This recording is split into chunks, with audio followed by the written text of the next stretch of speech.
tutaweza kubalance maisha yetu. Kijana anavyoweza kubalance maisha ya wokovu na changamoto za kisasa kama mitandao ya jamii. Hili ndilo eneo ambao vijana wengi leo hii pambana nalo. Kubalance maisha ya wokovu na changamoto za kisasa kama vile mitandao ya kijamii. Siku hizi kuna TikTok, siku hizi kuna Facebook, kuna Instagram, kuna YouTube. TikTok kwanza imebeba vitu vingi, kuna Telegram, kuna Twitter, ambapo kijana anashindwa kuweza kusimama, kuweza kucontrol kwa sababu ya mitandao ya kijamii. Sasa tuangalie balance. Ingawa Biblia iliandikwa maelfu ya miaka kabla ya simu janja, smartphone, ina kanuni ambazo ni kama mwongozo wa mtumiaji wa mitandao ya kijamii. Kwa hivyo Biblia ukisoma vizuri ina mwongozo, ni kama ambayo ilikuwa inajua kutakuja smartphone. Sasa unavyoweza kubalance maisha haya na mwili, maisha haya ya mwili. Namba 1, kulinda moyo na macho. Ni vizuri kama kijana ulinde moyo wako na macho yako.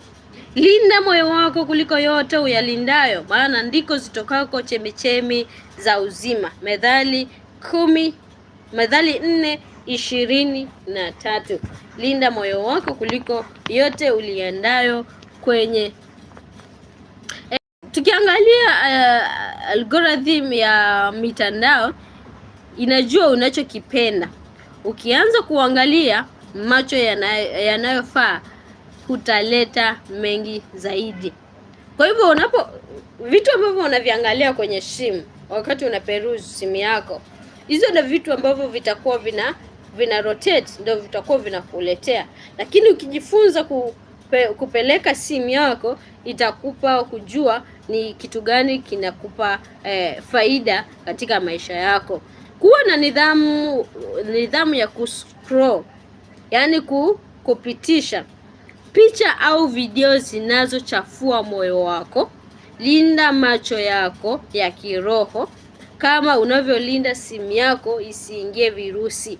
Kwa hivyo unafaa ulinde moyo wako zaidi kama vile unavyolindaga hiyo simu yako ikiingia virus, unakuwa hauna amani. Kwa hivyo unapozuia moyo wako usiangalie vitu ambavyo havipendezi, au ukilinda moyo wako wakati unatazama ile simu, wakati unaangalia vitu viko kwa ile simu, moyo wako ukiulinda, vitu ambavyo vinakuja kwa ile simu vitakuwa ni vitu ambavyo viko na manufaa, maana ulilinda macho yako na mwili wako. Mungu atusaidie sana, maana simu, kusema kweli, simu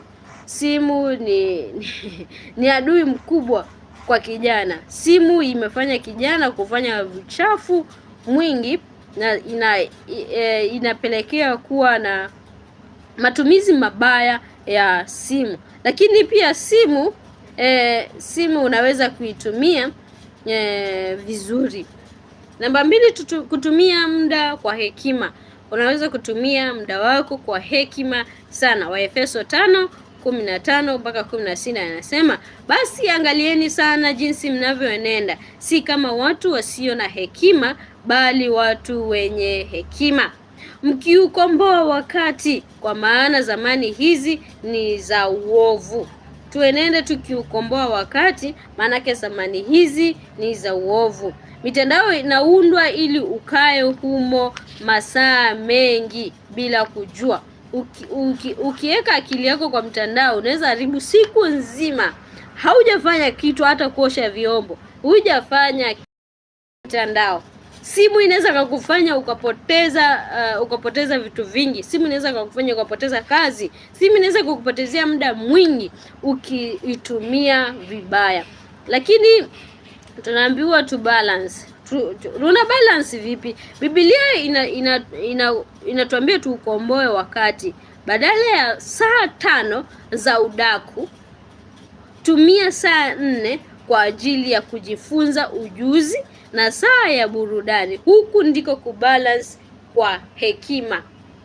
Uko na simu, uko na smartphone yako, uko na TikTok, uko na nini, tumia ile simu kufanya kitu ambacho kitakuwa na manufaa kwako na kwa jamii. Kama wewe ni mchoraji, tumia hiyo simu kwa kuchora. Kama wewe ni mtu unayeimba, imba kutumia hiyo simu unayoitumia.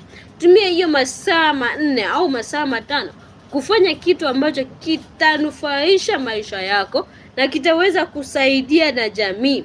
Kama wewe unapenda kuimba, imba. Kama wewe unapenda kuchora, chora. Kama unapenda maybe wewe ni mtu ambao una uweledi wa kutoa movie, jaribu toa movie.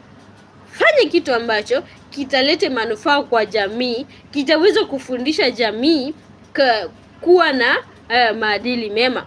Kwa mfano mimi ni kijana, na nilipogundua hili niliamua kutoa muda wangu. Huo muda nitatumia kuangalia vitu vichafu. Huo muda nitatumia kuingia kwa mtandao kusoma Biblia. Nitatumia huo muda kuingia mtandao, nitafundisha kama hivi venye nafundisha. Kwa hivyo hii lisali moja nimetumia kwa kuingia YouTube na nikaweza kuzungumza na kijana ambaye ananisikia, ambaye amepoteza muda wake, ambaye ako katika njia ambayo anaona wokovu ni mzigo, lakini wokovu sio mzigo.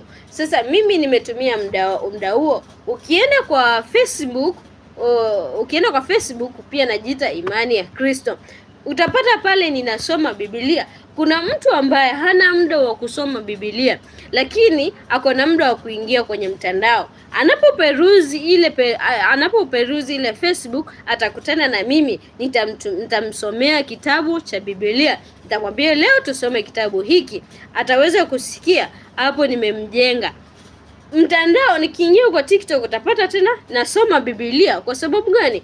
Kuna mtu ambaye yeye hana Biblia, yeye hana muda wa kukaa kwa Biblia, yeye hana muda wa kutumia kusoma Biblia. Kwa hivyo mimi nitamsomea vazi baada ya vazi. So kila asubuhi akiamka anapata ile vazi. Kama amefurahia atanifollow. Akinifollow, kila anapoingia kwa YouTube ananipata nimetoa clip. Kila akiingia kwa Facebook anapata nimemsomea Biblia. Kila akiingia kwa TikTok anapata nimemwekea vazi ya Biblia. Kwa hivyo anazidi kujifunza, anazidi kukua na anazidi kumjua Kristo zaidi. Kwa hivyo ndivyo inavyompasa kijana kutumia muda wake ili aweze kuokoa muda, asipoteze muda mwingi kwa simu, ambayo hiyo simu atakuwa anatazama video ambazo hazitamsaidia na wala hazitampa kumwelekeo ulio sahihi. Kuwa nuru sio mfuasi. Usiwe mfuasi tu wa wokovu. Usiwe ni kijana tu unayefuata watu na unajiita kwamba umeokoka. Hapana. Ukiwa umeokoka, tusome kitabu Mathayo 5:14 mpaka 16, anasema, ninyi ni nuru ya ulimwengu. Mji hauwezi kusitirika ukiwa juu ya mlima, wala watu hawaishi taa na kuiweka chini ya pishi, bali juu ya kihango, nayo yawaangaza wote waliomo nyumbani. Vivyo hivyo nuru yenu na iangaze mbele ya watu, wapate kuyaona matendo yenu mema, wamtukuze Baba yenu aliye mbinguni. Biblia ndiyo iliyosema. Mtandao ina changamoto kisasa na kutaka kufanana na kila mtu, trend. Unataka kutrend. Kwa hivyo Biblia inatuambia uwe nuru, na jinsi ya kubalance ni usiwe mfuasi wa kila kinachovuma. Usiwe mfuasi wa kile kinachovuma. Sio trend yoyote imetoka basi na wewe umeingiana nayo. Badala yake tumia account yako kama sehemu ya kulete nuru. Posti vitu vinavyojenga kwenye heshima na vinavyoakishi dhamana zako. Kwa hivyo ni vizuri kuposti vitu ambavyo vitakuheshimisha na vitaleta dhamana kwa maisha yako mwenyewe.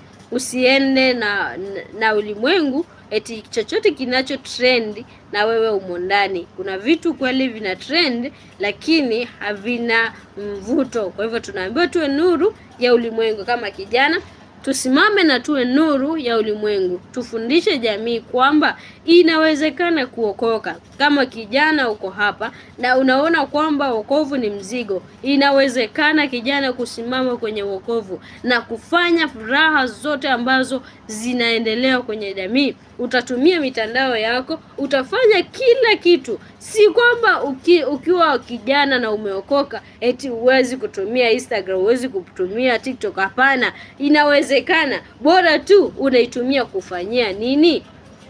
Usitumie kwa kutazama vitu vichafu, usitumie kwa kuwa threat watu au kwa kumatusi au kwa nini. Hapana.